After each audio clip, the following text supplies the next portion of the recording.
All right, you know a package is going to be good when there's Japanese labels all over it. I don't really read Japanese, but this one says, I can read kono, and I know this kanji means up, so I think that means this side up, and waremono means fragile. Anyway, this is the under cowling for my 2022 Grom. I actually had ordered one and had it here. Well, I had it in Florida, but it was one of the few things that actually got damaged in the move. So I ordered another one, and this is from a different company. It's called M-Design.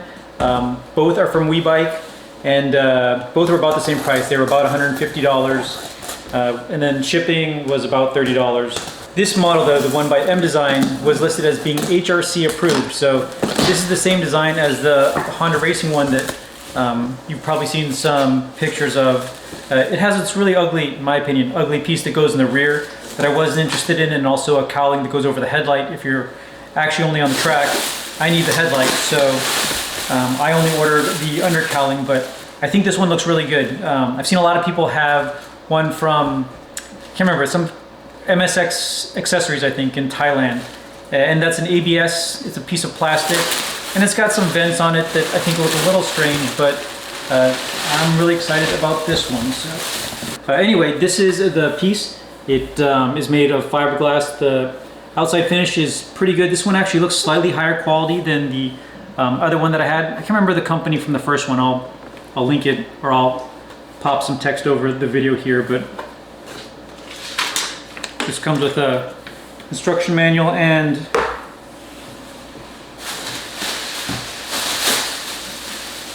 yeah, this didn't come with any mounting hardware. I believe the ad said that it did. Fortunately, I have that mounting hardware from the first one that I ordered, which again looks to be the exact same shape, so I'm probably okay, but I'm gonna reach back to WeBike, because without the mounting hardware, where there's like a bracket that goes across the top here and a couple of brackets here that connect to the engine to mount this, without that, this is pretty useless. Anyway, I think I'm just going to rattle can this, and by rattle can I mean I'll take my time and do it right with some color sanding.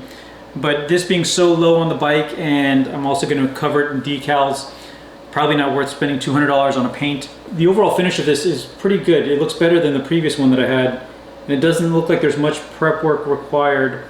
Maybe a couple of really small areas that I'll put a bit of filler in and sand up, but otherwise it looks in pretty good condition. So this should be pretty easy to paint and get mounted on the bike, and I think help complete the overall look. So these are the brackets that came off of the other one. They bolt to the engine and support the cowling. Again, I assume that the kit that I bought was supposed to come with these. I sent an email to WeBike, so we'll see what they come back with. But it also has the little rubber grommet for the bottom part. I think in case water gets in there, it's easy just to pop this out to drain it. So I'm going to get these back onto the bike. I actually had them on the bike at one point, and test fit the cowling, and then I'll take it off and paint it. So I've got the mounting brackets on. The one in the front here goes on the cylinder. There's another one on the other side, and then this one goes across the 4 holes. It uses 2 of the 4 holes that are on the bottom of the engine here. All right, so quick fitting, and the alignment of everything is perfect. I think this is a really good looking cowling. I'm gonna go ahead and make a minor adjustment. Let's see, right here, I'm gonna trim off a little bit of the material so that it fits my Tiger rear sets a little better. But otherwise, everything looks really good. All right, and here's the finished product. I printed a Honda sticker for the bottom of the fairing that kind of goes with the Repsol motif. 77 decals. Replied to one of my Instagram posts and mentioned, because I was gonna do some of the Red Bull stuff, but I guess that's for a later version that doesn't match up with this particular graphic style. So appreciate them letting me know how to make that look. I also got a Moto Bro sticker down there just because that orange looks really good, and they've also been a great company to work with. And then flipping here to the other side to see what this looks like, I've got this RCV 125 decal that came with the 77 decals kit. But again, just a really clean looking cowl that I think really shapes out the overall look of this bike.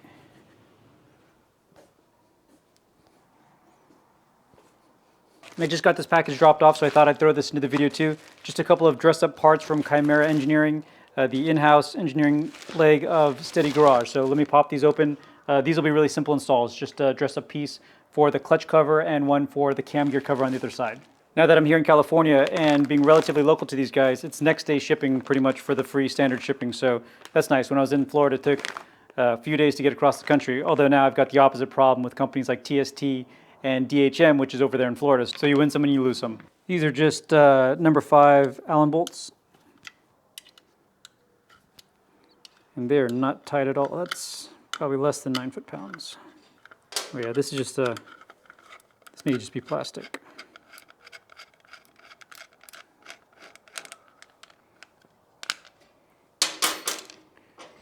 Yeah, so this was just completely decorative piece of plastic. This actually has a cool Honda logo on it. I almost like the way it looks without it at all, but let me open up the Chimera piece. Supposedly, since this is aluminum, it will help to pull off a little bit of heat from the engine. There's not too much heat that comes from the clutch cover side here, but it definitely looks trick. It just reuses the stock hardware. Torque is probably about 9 foot-pounds. Again, it felt very light when I was undoing it, so I'm just going to lightly snug these down.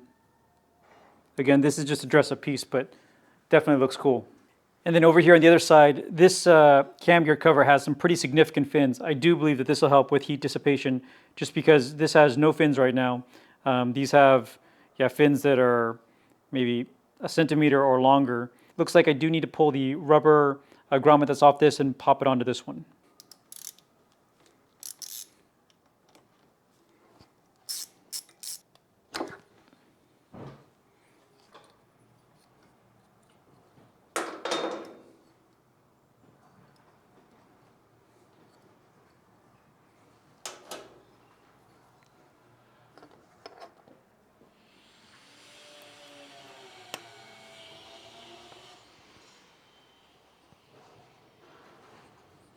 And these are 9 foot-pounds.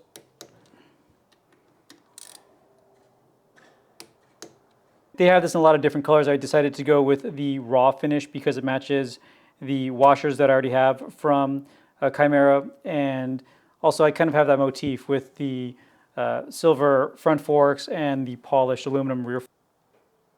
All right, so I finished my outro and then I realized that the audio didn't record correctly. So back in the garage and things are put away, but wanted to finish up the video. So definitely a very high-end piece. I really like the way that it looks. Again, it's just a dress-up piece. I was surprised that the piece that came on the bike, this one here, is just a flimsy piece of plastic. When I took it off, it was neat how it had an engraved Honda logo. Again, had I known that, I probably would have just taken this off and run without it if I wasn't planning on going with this. But again, this piece looks awesome. This piece, along with like the matching washers and other parts that I've got from Chimera, I remember seeing all of those at the Barber Small Bore event early last summer when I first saw the 2022 Grom. So it's great to see Steady Garage releasing a lot of those parts. There's still a few more that I'm looking for. I know they had a aluminum machined triangle piece here and a couple of other parts that I'm sure they'll continue to release, but definitely looking cool. And the piece on the other side actually has a little more functionality since it has those big fins to help cool down the engine. So still a few more things to do on the bike. Again, I am still waiting for that exhaust. At the time of this video, based on what I heard from Yoshimura on Monday, it should be about a week away. I did notice on their website though that it's now not for sale any longer. Although I would imagine once they get this initial run through, if there's interest, they probably will do more runs because it is a pretty cool looking exhaust. And I honestly haven't rode this bike in about a month because I put these rear sets on in anticipation of having them, but there's no bracket to hold the stock exhaust. So it's just been sitting here, although it has been getting prettier. So anyway, more videos to come on this bike. If you haven't yet, please take an opportunity to subscribe to the channel. Like this video if it was helpful or interesting. Stay tuned for more videos and keep on building.